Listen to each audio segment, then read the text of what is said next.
Bonsoir madame, bonsoir messieurs, chers amis, bonsoir. Il est 21 heures à Douala au Cameroun et sur ma page Facebook, c'est l'heure de solution qui commence. Mon équipe et moi, nous sommes ravis de vous savoir là et nous passerons 60 minutes sous la conduite de l'Esprit de Dieu, étant sous la couverture du sang de Jésus et certainement nous passerons des moments édifiants. Nous allons procéder à la lecture du premier courrier.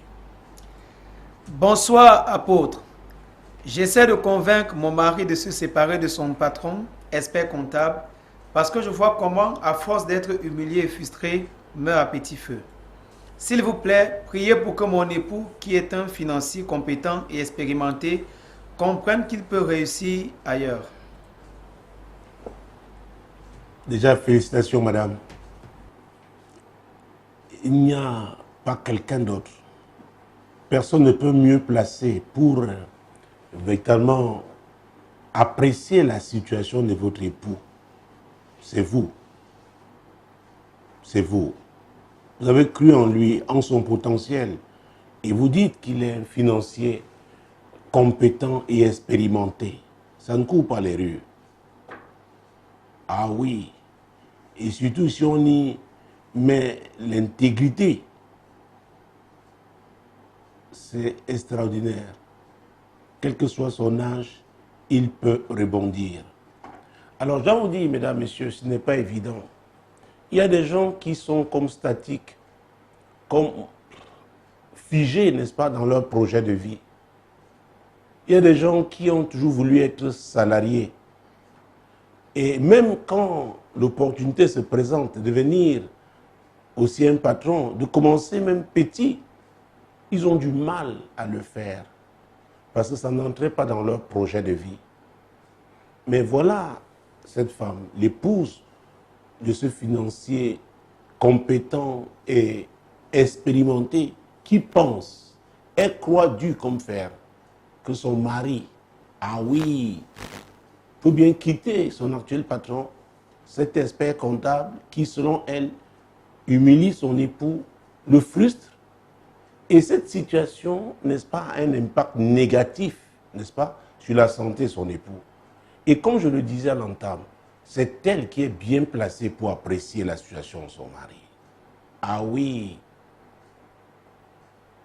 Vous pouvez voir des gens qui sont toujours bien habillés, des financiers d'ailleurs, ils doivent rassurer. Mais à vrai dire, moralement, ça ne va pas. Psychologiquement, ça ne va pas. Quand on parle de frustration, peut-être qu'il aurait eu un certain niveau de salaire au jour d'aujourd'hui, considérant, n'est-ce pas, ses compétences et son expérience.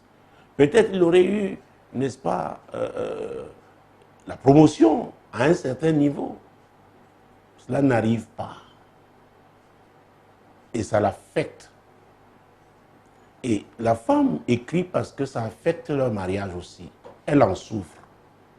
À vrai dire, son mari n'est pas heureux. Et vous savez, d'ailleurs, cette année, Dieu nous a dit l'année de gros risques. Et j'ai toujours dit aux gens que quand on parle des risques, n'est-ce pas, on voit la notion de danger. Mais j'ai vite fait de rappeler, parce que je l'ai dit et je vais rappeler, qu'il ne faut pas seulement voir risque, le danger dans le risque, il faut aussi voir l'opportunité.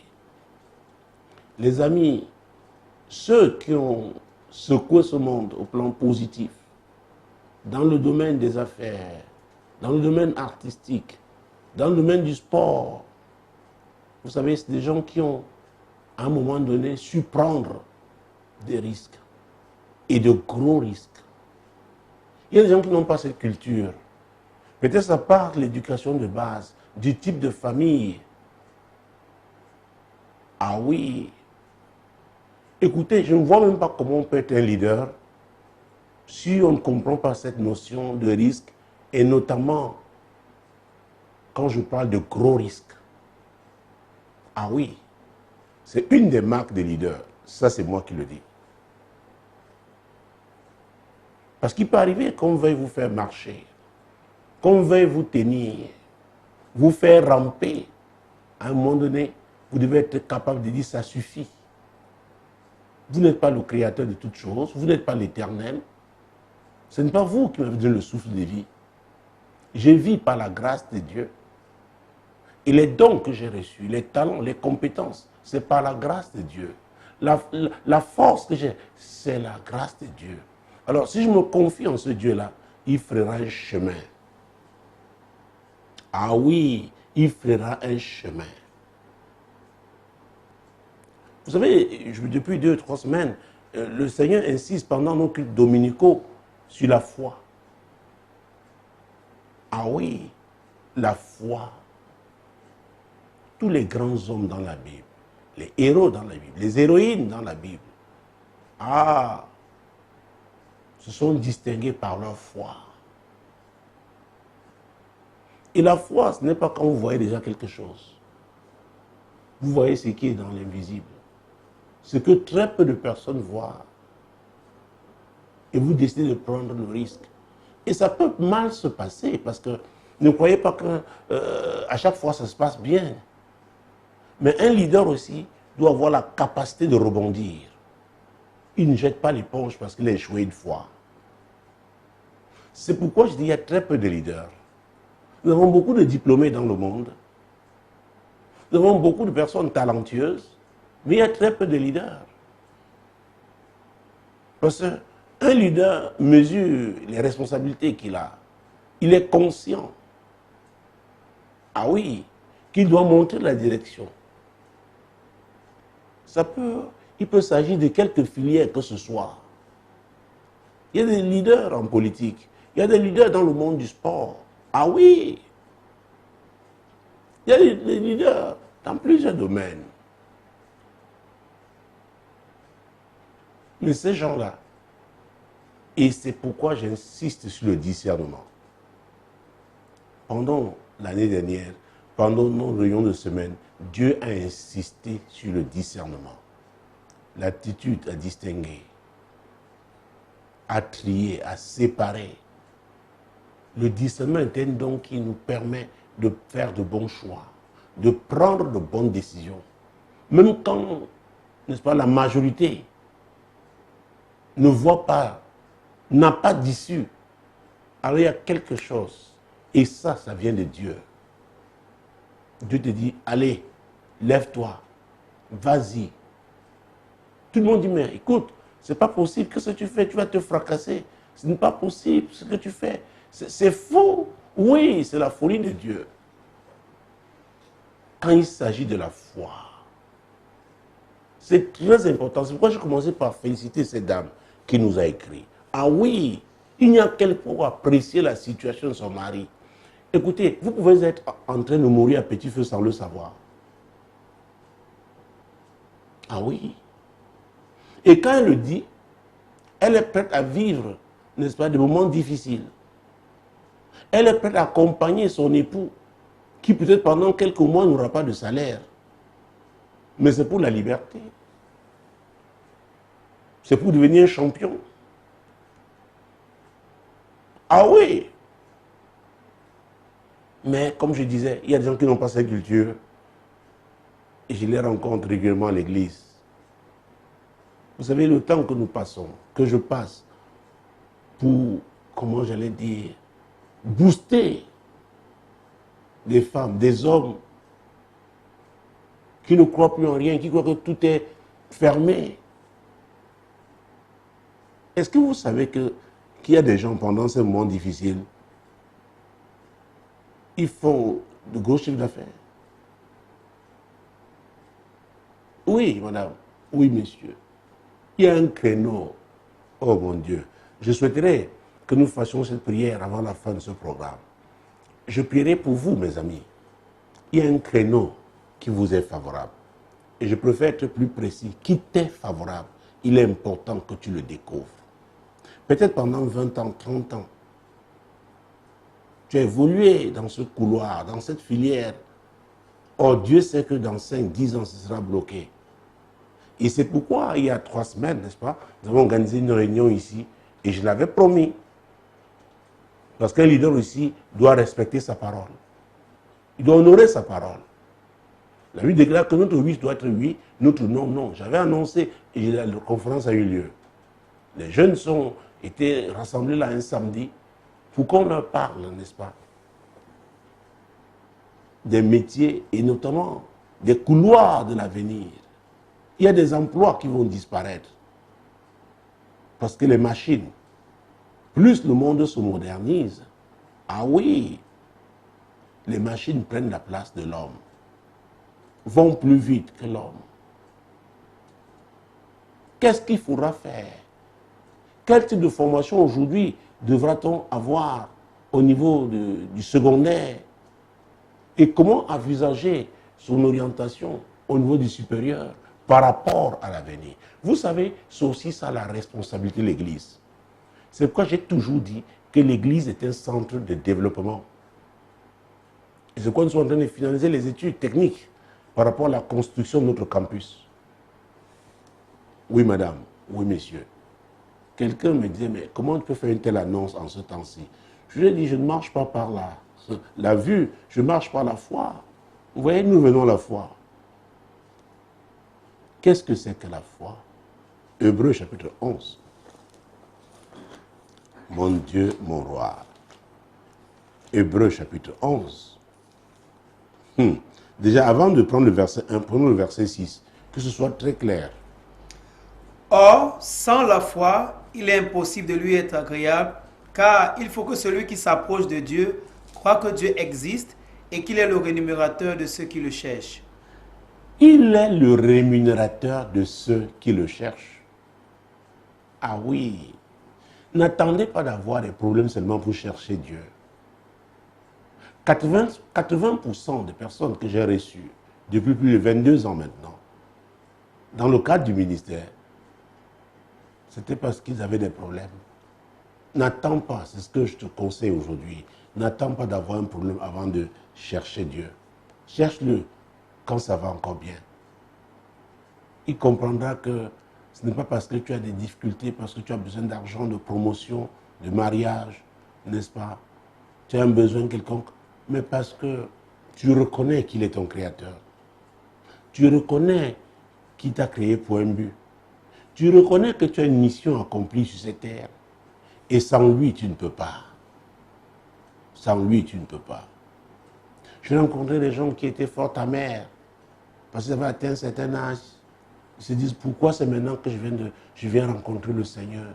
Si je l'avais connu 30 ans plus tôt, j'aurais fait des choses grandioses. Mais je leur dis, écoutez, mieux vaut la fin d'une chose que son commencement. Si vous terminez votre course avec lui, gloire à Dieu. Et je sais que vous êtes nombreux. Vous êtes encore jeunes. Vous avez la force, vous avez l'énergie. Cette émission, l'heure de solution, qui est entrée dans sa 22e année, n'est-ce pas, vous permet de comprendre, si vous le désirez bien, si vous le voulez bien, que Jésus, c'est lui la solution pour tout problème, pour toute situation. Même si ce n'est pas un problème matériel, il y a un vide en vous. Un vide qu'aucun homme ne peut combler. Peut-être que vous n'êtes pas encore, comment j'allais dire ça, conscient de ce vide. Mais j'anticipe, anticipez aussi. Pour que l'ennemi ne vous surprenne pas. Ah oui. Donc sans la foi, on ne peut pas être agréable à Dieu. Ceux qui s'approchent de lui doivent être confiants, sûrs. Oui. Convaincus que Dieu existe et qu'il est le rémunérateur de ceux qui le cherchent. Alors ma question est simple. Est-ce que vous cherchez Dieu? Ou alors vous continuez de croire que vous pouvez réussir tout seul? Vous n'avez pas besoin de lui. Peut-être à cause de votre argent. Mais nous avons vu pendant cette grande pandémie, qui n'est pas finie, hein? Ah, elle n'est pas du tout. Elle est encore là. On doit encore faire attention. On a vu des gens qui ont déchiré l'argent. Parce que l'argent ne pouvait pas, n'est-ce pas, leur procurer la solution dont ils avaient besoin. Dans la nation la plus peuplée au monde, On entend nous parler de confinement en millions de personnes. Oh, qui aurait cru que notre génération connaîtrait des moments aussi difficiles? Sans la foi, on ne saurait lui être agréable. Et qu'est-ce que la foi alors? Verset 1. Or, la foi est une ferme assurance des choses qu'on espère, une démonstration de celles qu'on ne voit pas. Des choses qu'on espère. On a une ferme assurance. On espère fermement, ça arrivera.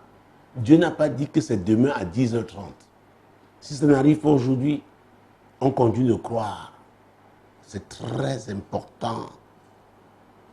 Des choses qu'on ne voit pas. La foi a confiance. Et le mot confiance est très important parce que ça parle de sentiment d'assurance et sentiment de sécurité. Cette femme qui nous écrit aujourd'hui, elle voit que son mari n'est plus en sécurité. Écoutez, la sécurité n'est pas seulement un caractère, comment j'allais dire, policier, n'est-ce pas, ou militaire. Il y a un type d'environnement qui n'assure pas votre sécurité psychologique,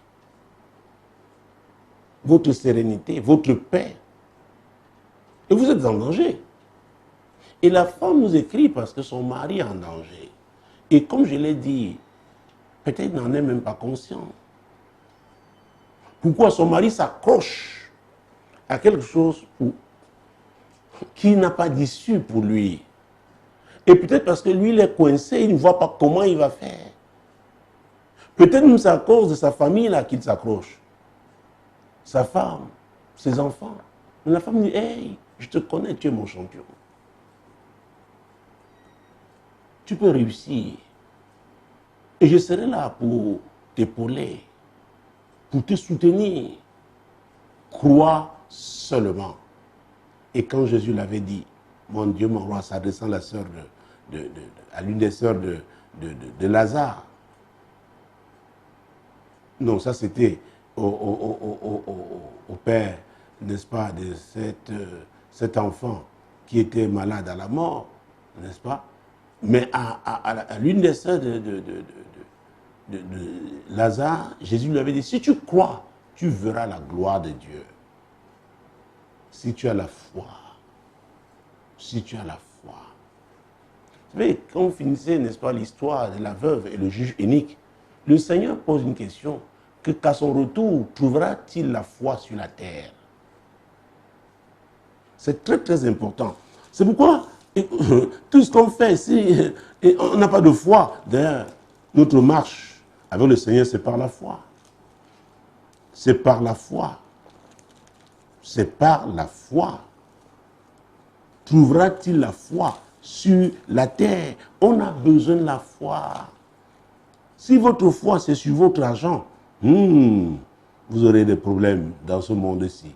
Si c'est sur un homme, Dieu dit par Jérémie, n'est-ce pas, que malheur à celui qui place sa confiance en l'homme. Ah oui, l'homme peut vouloir t'aider, mais qu'il en soit incapable. L'homme peut te faire des promesses et qu'il ne soit pas capable de les réaliser. Mon Dieu, mon roi, Jésus-Christ de Nazareth. C'est Luc 18, verset 8. Luc chapitre 18, verset 8. Je vous le dis, il leur fera promptement justice, mais quand le Fils de l'homme viendra, trouvera-t-il la foi sur la terre? Trouvera-t-il la foi sur la terre? Sans la foi, on ne peut pas lui être agréable. Et mon Dieu, puisque nous étions déjà au livre d'Hébreux, allons juste à côté. Mon Dieu, mon roi. Le livre de Jacques, n'est-ce pas, en son chapitre 2.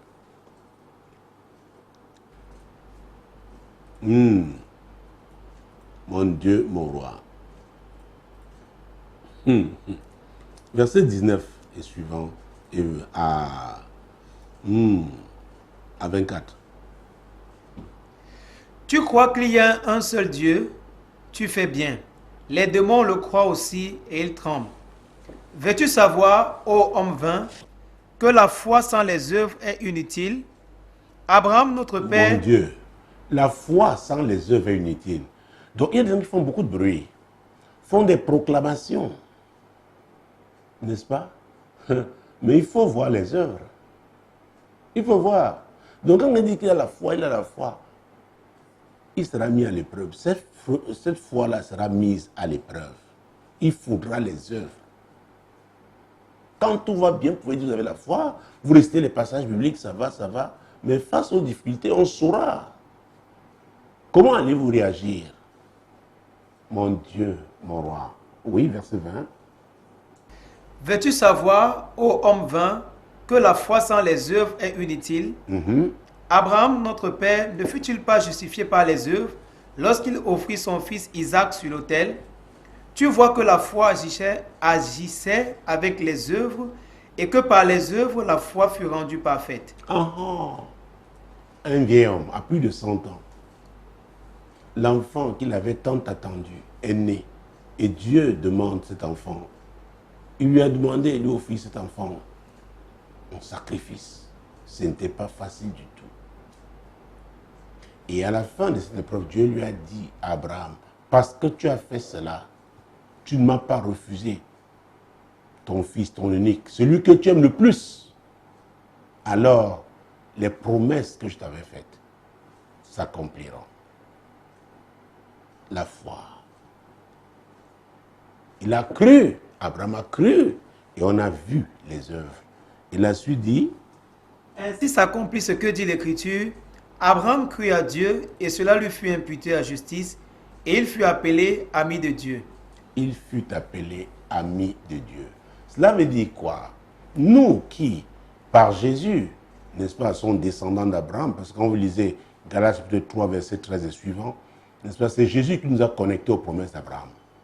Chacun de nous aussi, en Jésus-Christ, peut devenir ami de Dieu par la foi. C'est pourquoi vous dites, ce n'est pas une affaire de titres religieux. Non, apôtre, prophète, évangéliste, pasteur, docteur, si vous voulez, évêque, archevêque, tout ce que vous voulez, ce n'est pas ça. Ce n'est pas votre foi. Ce n'est pas votre foi. Donc chacun de nous a la latitude de devenir ami de Dieu. Mais comment allez-vous être ami de Dieu si vous n'avez pas rencontré Jésus? L'apôtre Paul, dans 1 Timothée 2,15, a dit qu'il y a un seul médiateur entre Dieu et les hommes. C'est qui? C'est Jésus. Il n'a pas parlé d'une religion. Parce que quand quelqu'un me dira, oh, récemment à Pâques, j'étais à l'église, ce n'est pas de cela qu'il s'agit. Il s'agit de relation. Est-ce que vous croyez que Jésus vraiment est le Fils de Dieu? Est-ce que vous croyez qu'il est mort à la croix du Calvaire et qu'il est ressuscité? Ce prix, ce sacrifice que Dieu a fait était pour, n'est-ce pas, le salut de l'humanité. Est-ce que vous croyez? Oui. Est-ce que vous avez accepté que c'est Jésus qui est votre sauveur? Oui. Est-ce que vous le suivez alors? En d'autres termes, est-ce que vous pratiquez la parole de Dieu? Est-ce que vous mettez votre foi en Jésus en pratique? Voilà. Et à ce niveau-là, ça devient compliqué. Mais Abraham, à sa foi, il a ajouté les œuvres. Ah oui, et c'est par les œuvres que la foi d'Abraham fut rendue parfaite. Donc cessez de faire des récitations bibliques. On vous attend sur le terrain. Nous sommes tous attendus sur le terrain. Ça, c'est la vérité. Vous ne pouvez pas changer ça. Alors, je parlais donc de projets de vie, j'allais me dire de vision. Vous savez, l'ami qui nous a écrit, ça, nous parlant de son mari, à vrai dire, si elle avait été là, je lui aurais posé beaucoup de questions. Vous savez, l'environnement dans lequel un homme a grandi peut l'influencer. La famille d'où il vient. Il y a des familles qui vivent sous, n'est-ce pas, les liens de servitude. Personne ne s'imagine un jour être leader. Et lui, peut-être, a réussi donc à faire de bonnes études de comptabilité et de finances. Et il est peut-être aujourd'hui cadre. Il se dit qu'il a mieux fait que tous les autres. Pourquoi se casser encore la tête? C'est pourquoi, mesdames, messieurs, le jour où vous rencontrez Jésus, quelque chose change dans votre vie. David disait dans le psaume 139, verset 16, « Quand je n'étais qu'une masse informe, tes yeux me voyaient. Sur ton livre était écrit tous les jours de ma vie, avant qu'aucun d'eux n'existât. » Donc Dieu a un plan pour chacun d'entre nous. Mais seulement, nous naissons dans des familles qui ont déjà subi des déformations. Nous grandissons en subissant des déformations. Et ces déformations ne nous permettent pas donc d'accomplir la volonté de Dieu pour notre vie. C'est pourquoi le jour où on rencontre Jésus, il y a un nouveau travail que Jésus fait dans notre vie. C'est un travail de restauration. Ah oui, pour que nous puissions donc être rétablis dans son plan et accomplir notre destinée en Jésus-Christ. Et c'est pourquoi le type d'enseignement qu'on donne aux chrétiens, aux jeunes brebis du Seigneur, est fondamental. Vous savez, il y a un passage biblique et que quand j'ai cru, les gens le récitaient à tort et à travers, mais j'ai dit aux gens, faites très attention. C'est 2 Corinthiens chapitre 5, n'est-ce pas? Verset 17. 2 Corinthiens chapitre 5, verset 17. Nous devons faire très très attention, parce qu'on ne vit pas seulement des récitations, la parole de Dieu. C'est la foi qui nous fait vivre. Oui. Si quelqu'un est en Christ, il est une nouvelle créature. Les choses anciennes sont passées, voici, toutes choses sont devenues nouvelles. L'apôtre Paul ne dit pas si quelqu'un à l'église, si quelqu'un a été baptisé, confirmé. Récemment, à Pâques, il y a des gens qui ont invité et qui ont fait baptiser leurs enfants, mais l'objectif c'était de montrer leur maison, la beauté de leur maison. Il y en a qui devaient même pendre la crémaillère, une nouvelle résidence, il faut que les gens viennent voir. Vous savez, les gens font des choses pour des motifs qui sont étrangers, n'est-ce pas, aux intérêts de Dieu. Alors, l'apôtre veut dire, si quelqu'un est en Christ, être en Christ, entièrement en Christ. On n'insiste pas sur ça. On dit, tu as ta vie, c'est fini, le passé là c'est fini, oh mon Dieu, même quand tu es le fils du plus grand féticheur du village, marabout du village, qui a tué les gens, ton père appartient ou ta mère a un clan de sorcellerie, non, non, non, c'est fini. Qui t'a dit? C'est pas vrai. En matière d'alliance, et je le répète encore ce soir, les chrétiens doivent comprendre ce que veut dire une alliance. Les amis, si vous ne comprenez pas ça, et c'est pourquoi l'autre côté, le côté du diable, le côté des ténèbres, est un côté, mon Dieu, mon roi, qui sait tenir, qui sait maintenir la pression sur les chrétiens. Parce que ces deux camps sont opposés. Exactement comme la chair et l'esprit de Dieu sont opposés. Donc vous devez savoir à quel camp vous appartenez. C'est le camp de Dieu. Oh, l'apôtre Paul dit qu'il faut être en Christ. Être en Christ. Vous savez, ce n'était pas à Jérusalem, n'est-ce pas, qu'on a appelé les disciples la première fois chrétiens. C'était à Antioche. Les habitants de cette ville avaient vu des hommes vivre comme Christ, pratiquant la parole. Ils les ont appelés chrétiens. Donc, ce n'est pas parce que tu es ancien d'église que tu es chrétien. Il y a beaucoup de sorcières, de sorciers à l'église, dans le leadership même. Il y a des occultistes à l'église. Parfois, on dit qu'ils sont les bienfaiteurs. Ce sont les sponsors de l'église. Ils sont avec le diable enfoncé jusqu'au cou. De la nuit de samedi à dimanche, vous les voyez avec les toges noirs. Mais le dimanche des Saintes, ils sont tous de blanc vêtus, distribuant la Sainte Seine, n'est-ce pas, aux chrétiens. Jésus a dit qu'on ne peut pas servir 2 maîtres à la fois. Ce n'est pas possible. On va aimer l'un, on va haïr l'autre. On ne peut pas servir Dieu et maman. Ce n'est pas possible. Donc, je comprends vraiment la situation de notre amie qui nous a écrit. Et je suis d'accord avec elle qu'il faut comprendre. Mais déjà, cher ami, il faudrait que Jésus soit dans ta vie. qu'il soit le maître de ta vie. C'est très important que tu l'invites dans ta barque, dans votre mariage. Alors nous allons te soutenir. Nous ne venons qu'en soutien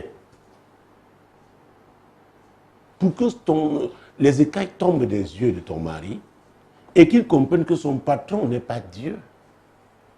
Et s'il vivait sous l'emprise d'un lien de servitude, il faudrait que ce lien soit brisé. Vous savez, quand on parle de la servitude, on parle aussi de l'esclavage. Écoutez, je pense à un passage biblique, Exode chapitre 21, prenons à partir du verset 2, pour que tout le monde comprenne. Si tu achètes un esclave hébreu, il servira 6 années, mais la septième, il sortira libre sans rien payer. S'il est entré seul, il sortira seul.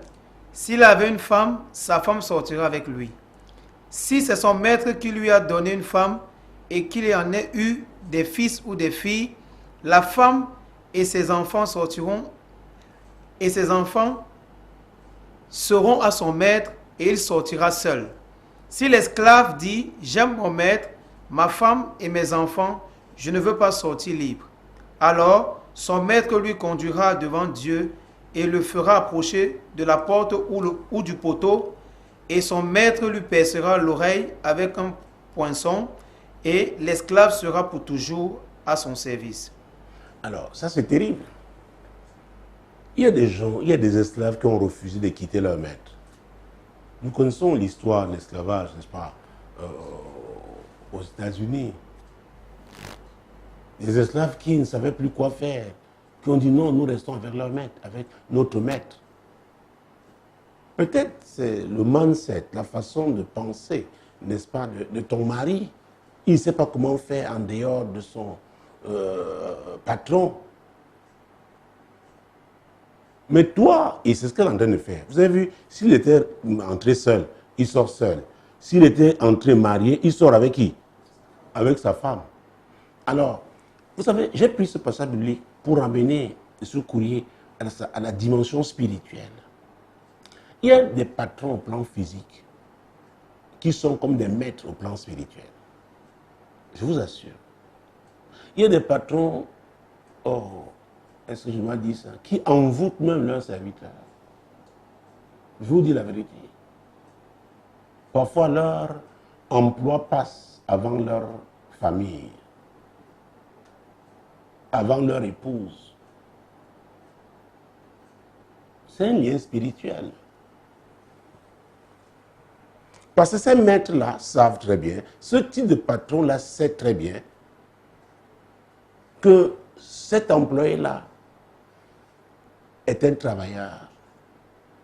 Le plus souvent, c'est aussi un homme honnête, un homme compétent. Il ne veut pas le perdre.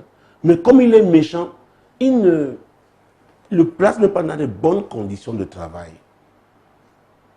Et vous savez, faites très attention. Vous ne pouvez pas garder quelqu'un longtemps avec vous si sa femme n'est pas d'accord. Je vous dis la vérité. Il faut faire très attention. C'est pourquoi la Bible dit dans Amos 3:3, 2 personnes marchent ensemble sans s'être concertées, sans s'être accordées. La réponse, évidemment, est non. Maintenant, notre ami nous appelle à l'aider à prier. Pourquoi? Parce qu'elle se rend compte que son mari ne la suit pas. Elle a essayé de lui parler d'une manière comme d'une autre. Il ne suit pas. Elle s'est dit, mais tiens, il doit avoir une autre influence, n'est-ce pas? Son mari doit subir une autre influence. Et elle pense que la prière peut briser ça. À vrai dire, c'est ce qu'elle veut. Parce que son mari n'est pas épanoui. Il est en train de mourir à petit feu, mais il ne s'en rend pas compte. Il y a un problème. Il y a un problème. Il y a un problème. Alors, je ne sais pas. J'ai parlé d'un sujet de prière tout à l'heure. Je vais ajouter un deuxième. Briser l'envoûtement. Alors, je voudrais, s'il vous plaît, notez-moi ça ici, vous qui êtes à côté de moi. Parce que, vous savez, cette émission, je vous ai dit, ça fera bientôt 22 ans. Et j'ai voyagé à travers le monde, j'ai rencontré des gens qui disent merci, pasteur. D'autres merci, prophète. D'autres merci, apôtre. Je dis, mais pourquoi on me remercie? Il dit, oh, je suis votre émission. Vous êtes loin d'imaginer Mais puisque nous parlons de foi, il faut déployer votre foi en Jésus. Ce n'est pas moi qui délivre, c'est Jésus qui délivre. C'est très important. C'est pourquoi il faut prendre cet engagement à le suivre. Et maintenant, vous croyez que c'est lui qui a suscité, n'est-ce pas, ce programme? Ah oui, c'est lui qui l'a suscité, donc votre foi, c'est en lui. C'est lui qui a suscité les médias solutions. Je parle médias solutions, chers amis, parce que cette émission est rediffusée sur Radio Solution, la 100.5 FM, à Douala le mercredi, et sur Solution TV le même jour, la même heure. Donc je peux vous en parler. Et vous pourrez retrouver cette émission aussi sur YouTube. Après. Donc, quelque chose qui paraît comme simple au plan physique, pas avoir une racine spirituelle. Donc il y a des serviteurs qui sont comme envoûtés. C'est comme si on a mangé leur cerveau. Ils ne réfléchissent plus. Pour eux, c'est leur travail. On les méprise, on les humilie. Ils sont là. Il y a quelque chose qui a été fait. Mais je rends grâce au Seigneur Jésus. Parce qu'au nom de Jésus, Jésus qui est venu libérer les captifs, nous a donné ce ministère. Et nous avons de nombreux témoignages à travers le monde.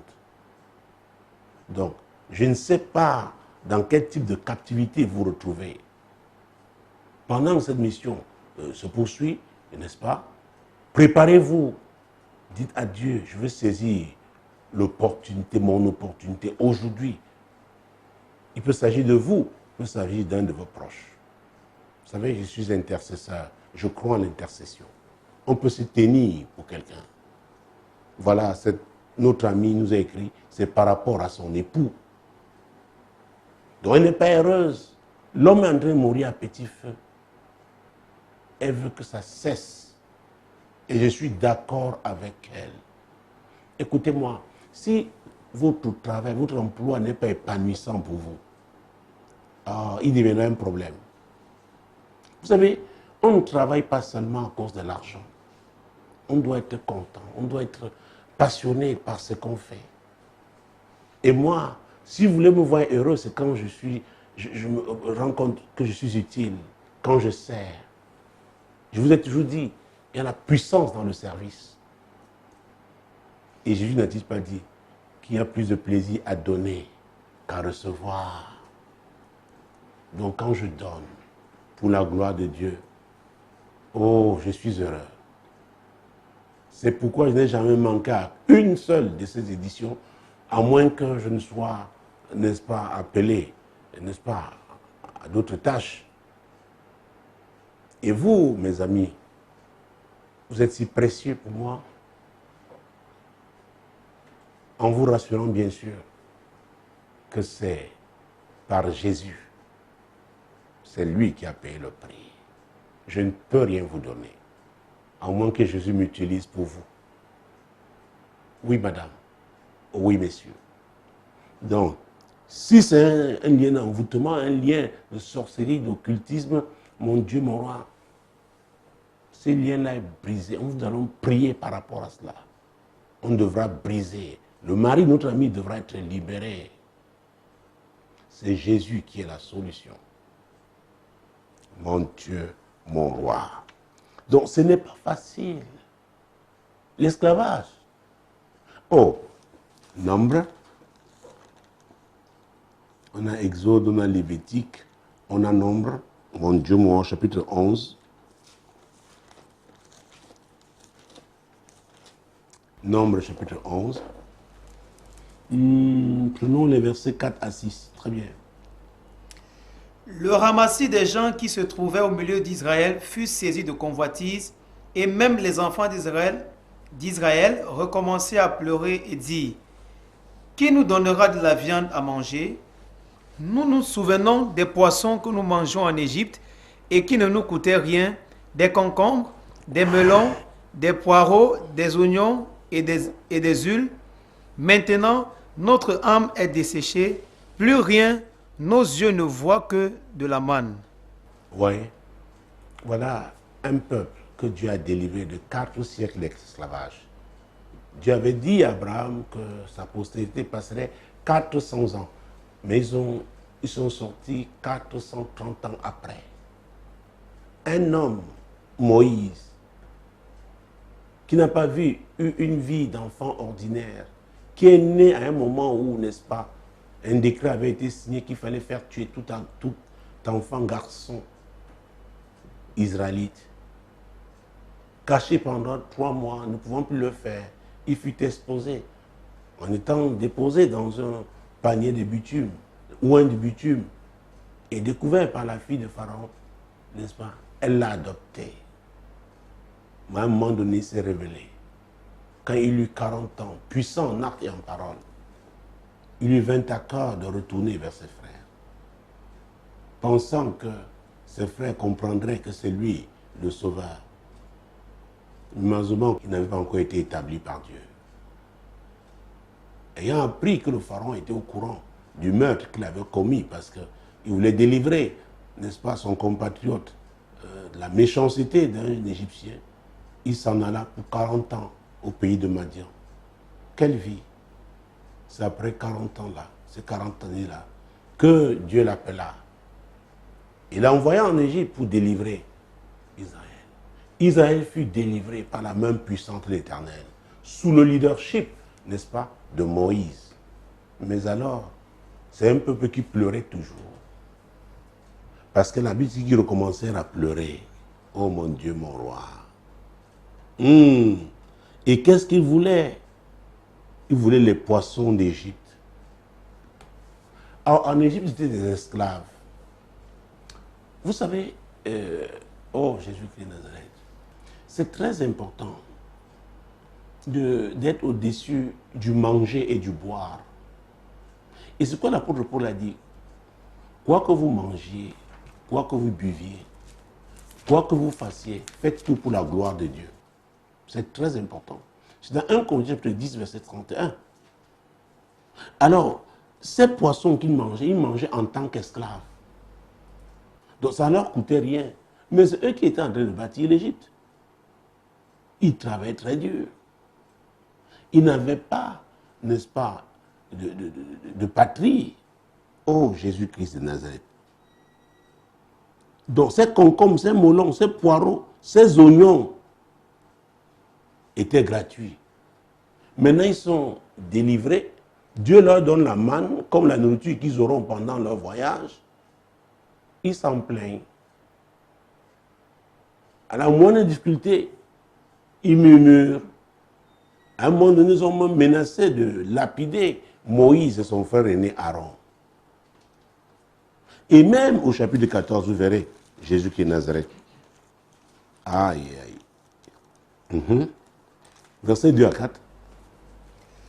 Tous les enfants d'Israël murmuraient contre Moïse et Aaron, et toute l'assemblée leur dit: Que ne sommes-nous morts dans le pays d'Égypte, ou que ne sommes-nous morts dans ce désert? Pourquoi l'Éternel nous a-t-il fait aller? Pourquoi l'Éternel nous fait-il aller dans ce pays où nous tomberons par l'épée, où nos femmes et nos petits-enfants deviendront une proie? Ne vaut-il pas mieux pour nous retourner en Égypte? Et ils se disent l'un à l'autre: Nommons un chef et retournons en Égypte. Vous voyez ça? Dieu a nommé un chef pour leur libération. Et avec pour but l'établissement à Canaan, la terre promise. Maintenant, eux, ils veulent un chef qui va les ramener en captivité. C'est très important, mesdames. C'est très important, messieurs. Il y a chef et chef. Il y a des chefs qui vous feront avancer. Il y a des chefs qui vous feront reculer. Mais pour eux, c'était la nourriture. Le plus important était de manger. À un moment donné, je me pose la question de savoir si nous, les Africains, ne sommes pas comme ça aujourd'hui. Est-ce que nous savons ce que nous voulons? Sommes-nous prêts à payer le prix? Ah oui! Ou alors, c'est boire, manger. Et dans un certain nombre de pays aujourd'hui, quand vous voyez les bouteilles de bière, les hectolitres de bière consommés par an, c'est inquiétant. Très inquiétant. On se demande, ces gens-là, est-ce qu'ils travailleront véritablement? Vous savez que À l'époque, hein, l'Afrique à gin, nous on appelle ça ici chez nous odontol, on appelait Kembe fédéral. Il y a plusieurs noms qu'on donnait, n'est-ce pas, à ce genre de liqueur traditionnelle. Sa teneur en alcool était inconnue, mais c'était très dangereux pour la santé. Ça se vend encore de façon clandestine, parce que c'est interdit. Alors boire, boire, boire, manger, et après quoi? Et ils voulaient donc que leur postérité redevienne des esclaves. Non, madame. Non, monsieur. La Bible dit dans Ecclésiaste, chapitre 3, verset 1, qu'il y a un temps pour tout sous le soleil. Vous comprenez ça? Il y a un temps pour tout. Mais il faut identifier le temps de Dieu. C'est très important. Dieu avait dit 4 siècles. Au bout de 400 ans, il a envoyé Moïse. C'est pourquoi je vous ai pris la foi pour commencer. Parce que ces choses-là, on ne peut pas les faire sans Dieu. Ce n'est pas une affaire de zèle. Le zèle seul ne suffit pas. Moïse était puissant en actes et en parole. Moïse était un magicien. De haut niveau. Il ne pouvait pas délivrer le peuple de Dieu avec les pouvoirs magiques de l'Égypte. Ce n'était pas possible. C'est pourquoi j'ai dit à notre ami, il est important qu'elle-même, oui, se confie à Jésus, qu'elle a la foi en Christ. Et maintenant, en tant que famille, parce que nous tous qui avons la foi en Christ, nous formons, n'est-ce pas, une famille. Et nous pourrons donc la soutenir. Parce que nous n'aimerons pas voir son mari, effectivement, continuer de mourir à petit feu. Dieu a certainement un plan pour lui, un merveilleux plan pour lui. Son patron là n'est pas Dieu. Et vous qui me regardez, je vous dis encore, votre patron humain là, il n'est pas Dieu. Jean 3,16, car Dieu a tant aimé le monde qu'il a donné son Fils unique, afin que quiconque croit en lui ne périsse point, mais ait la vie éternelle. Donc aucun chef, aucun homme n'a payé le prix pour votre salut. C'est pourquoi ne vous laissez pas embrigader par les biens matériels. Pensez à l'avenir. Notre vision, n'est-ce pas, dans cette assemblée où je suis pasteur, Assemblée Compassion Globale, c'est la vision de l'éternité. L'apôtre Pierre a dit que nous sommes voyageurs sur cette terre. Mais c'est sur cette terre que nous décidons de notre avenir, de notre éternité. C'est pourquoi je voudrais qu'ici, sur cette terre, et c'est vraiment le bien fondé de mon ministère, annoncer la bonne nouvelle. Ah oui, Jésus a dit, je suis le chemin, la vérité et la vie. Nul ne peut aller au Père que par moi. Et c'est de ce Jésus dont je parle. Ah oui, c'est lui qui est capable de vous sauver, de vous délivrer, de vous rétablir sur les rails de Dieu pour que vous accomplissiez la volonté de Dieu pour votre vie. Oh mon Dieu, oh mon roi. Vous avez vu? Nommons un leader, retournons en Égypte. Là-bas, nous allons manger les poissons gratuitement, manger les oignons gratuitement. Vous voyez ça? Qu'est-ce qui vaut notre liberté? La Bible dit que nous avons la liberté en Christ. Ce n'est pas un libertinage, non, la liberté en Christ. Vous voyez, je reviens toujours avec ça. En Christ, en Christ. Ce qu'elle a dit, celui qui veut venir après moi doit renoncer à lui-même et doit se charger de sa croix. Alors, la croix dont je parle, c'est Dieu qui te la donne. Et l'amie qui nous a écrit pour son mari, elle est convaincue que ce poste-là, professionnellement parlant, qu'occupe son mari, n'est pas la croix que Dieu lui a donnée. Et si Dieu devait leur donner une croix, elle devait le savoir. Parce que le chef de famille, c'est elle qui est la mère de famille. Alors, elle devait le savoir. Donc, il doit se réveiller. Il doit se réveiller. Quelque chose doit se passer. Mon Dieu, mon roi. Oui, il est compétent, il est expérimenté. Et elle le dit, hein, il peut réussir ailleurs. Ça veut dire quoi? Il peut trouver un autre emploi. Ça veut dire quoi? Peut-être avec, vous savez, quand on est expérimenté, on a passé un certain nombre d'années, n'est-ce pas, sur le terrain, il y a des relations qu'on a eues. On peut venir peut-être un sous-traitant, s'occuper de la comptabilité de plusieurs entreprises. Et peut-être faire le bilan, mais aller se faire certifier, n'est-ce pas, dans un cabinet d'expertise comptable agréé. C'est possible.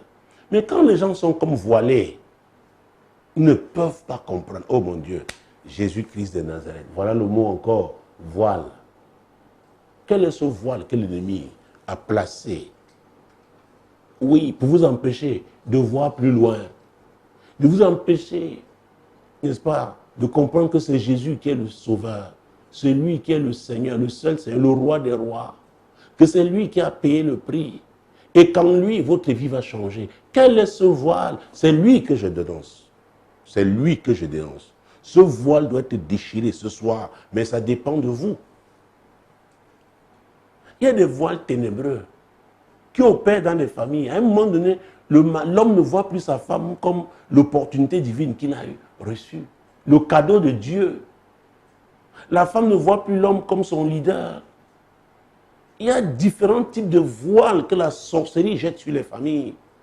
Mais ce soir, êtes-vous prêts à vous lever dans la prière pour que ce voile ténébreux soit déchiré, mon Dieu, mon roi, et que les écailles tombent de vos yeux, et que vous vous voyez comme Dieu vous voit?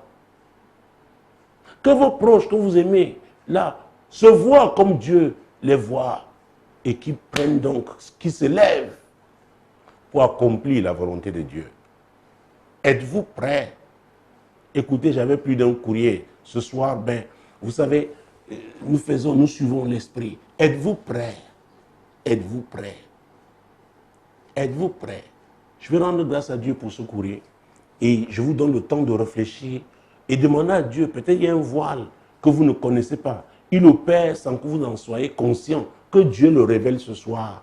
Parce que ce soir, vous obtiendrez votre délivrance au nom de Jésus. Cette émission s'appelle l'heure de solution. C'est Jésus qui est la solution. Seigneur, je te rends grâce pour ce courrier. Je te rends grâce pour cet ami qui a compris que c'est toi qui es la solution. Et qui est convaincu, mon Dieu, mon roi, quel est le talent, le don que son mari a eu, la compétence, l'expérience qu'il a eue, c'est grâce à toi. Et qu'il n'y a que toi pour le délivrer. Seigneur, je le prends comme point de contact. Je te présente, oh Seigneur, dans ce groupe, mes amis qui sont dans cette situation. Il y en a qui sont voilés, différents types de voiles. Mais Seigneur, ce soir, je prie afin que chacun identifie le voile qui l'empêche, qui le sépare de toi. Le voile qui l'empêche de voir, n'est-ce pas, des choses merveilleuses que tu as prévues pour lui, pour elle. Seigneur, c'est ma prière. Dénonce tout voile ténébreux qui opère dans ta vie au nom puissant de Jésus. Prions ensemble. Prions ensemble. Père, au nom puissant de Jésus ce soir, en prenant pour appui ce courrier, Seigneur, je dénonce tout voile ténébreux. Mon Dieu, qui opère sur ma vie, qui opère sur ma maisonnée, qui opère sur cette assemblée que tu m'as confiée, Seigneur, qui opère dans mes affaires, qui opère dans la vie de cet ami, mon ami sur Facebook dans le cadre de ce programme. Mes nombreux amis, Seigneur, chacun a un voile quelque part, Seigneur, qui l'empêche de te voir tel que tu es, qui l'empêche de croire, d'avoir la foi qu'avec toi, il fera de grandes choses. Elle fera de grandes choses. Seigneur, c'est ce voile ténébreux que je dénonce, que nous dénonçons au nom puissant de Jésus-Christ. Seigneur, nous dénonçons ces différents voiles. Et parfois, ces voiles peuvent être entretenus par certaines connexions, certaines relations, certaines personnes que nous avons à côté de nous, des personnes que nous fréquentons. Et le diable les utilise pour nous voiler.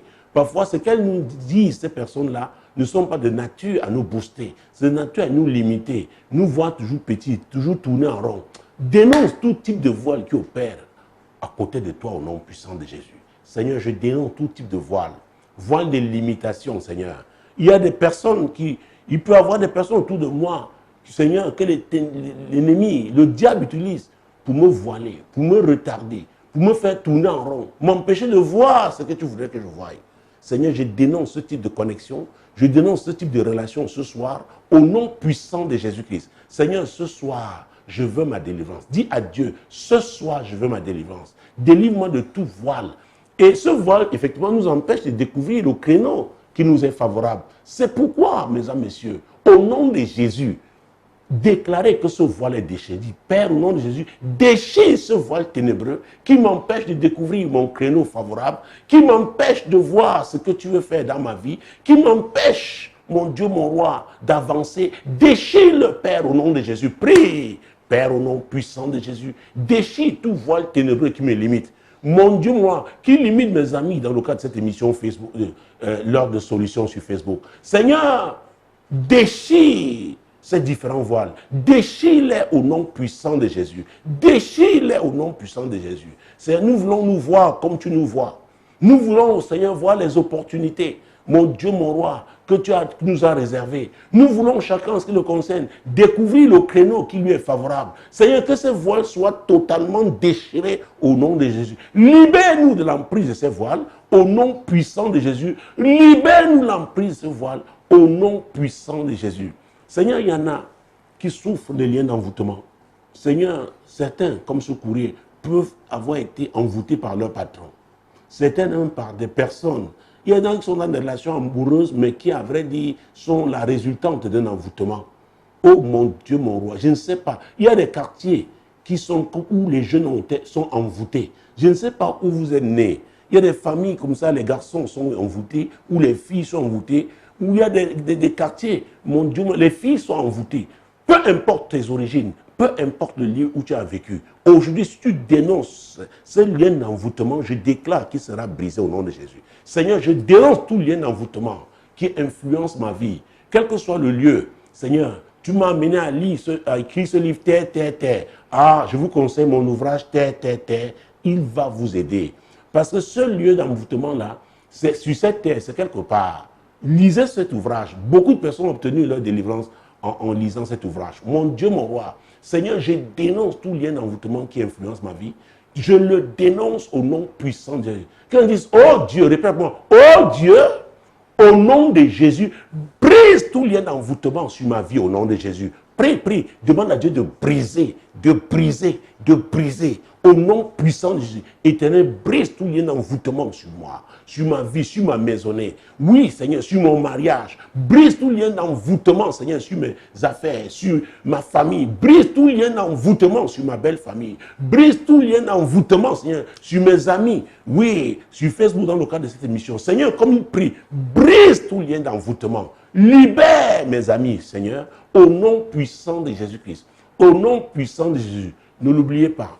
C'était il y a quelques semaines, à la première nouvelle lune de cette année, selon le calendrier divin. Alors Dieu nous a dit que chaque fois qu'on invoque le sang de Jésus, que nous pensions à la notion de porte. Donc il y a une porte favorable que le sang de Jésus va ouvrir maintenant. Ce qui t'empêchait de voir là, invoque le sang de Jésus et libère, mon Dieu, mon Dieu, mon Dieu, libère ta vie avec le sang de Jésus. Et les portes favorables vont s'ouvrir et tu vas les identifier au nom de Jésus. Au nom puissant de Jésus. Seigneur, j'invoque ton sang pour libérer ma vie. Pour libérer ma vie. J'invoque ton sang, Seigneur, pour ouvrir les portes favorables. Au nom puissant de Jésus, j'invoque le sang de Jésus. Le sang de Jésus. Le sang de Jésus qui ouvre les portes de liberté, les portes de paix, les portes de joie, les portes de guérison, les portes de délivrance. J'invoque le sang de Jésus qui est le sang de victoire. Oui, avec le sang de Jésus, je proclame ta victoire en Jésus-Christ. Je proclame ta victoire. Tu as la victoire sur les ténèbres. Tu as la victoire ce soir. J'invoque le sang de Jésus pour proclamer la victoire dans ta vie. Seigneur, j'invoque le sang de Jésus et je proclame ta victoire sur ma vie. J'ai la victoire ce soir. Ma maisonnée a la victoire ce soir. Ma famille a la victoire ce soir. Ma belle famille a la victoire ce soir. Seigneur, mes amis sur Facebook qui prient avec moi, ou ceux-là même qui tomberont sur cette émission, Seigneur, ils auront la victoire parce que la même onction se manifeste. La puissance de ton sang est opérationnelle au nom puissant de Jésus. Mesdames, Messieurs, ah oui, continuez de suivre nos programmes. Et c'est possible aujourd'hui, à partir de votre téléphone, qu'il soit Android ou iOS, Tout simplement, sachez que en téléchargeant l'application Samuel Tate Ministry via Play Store pour les téléphones Android et via App Store pour les téléphones iOS, vous pourrez suivre tous les programmes de Radio Solutions et de Solutions TV. Demeurez bénis. Notre prochain rendez-vous, c'est lundi prochain lorsqu'il sera 21h, heure de Douala au Cameroun. Shalom. Shalom. Demeurez bénis. Shalom.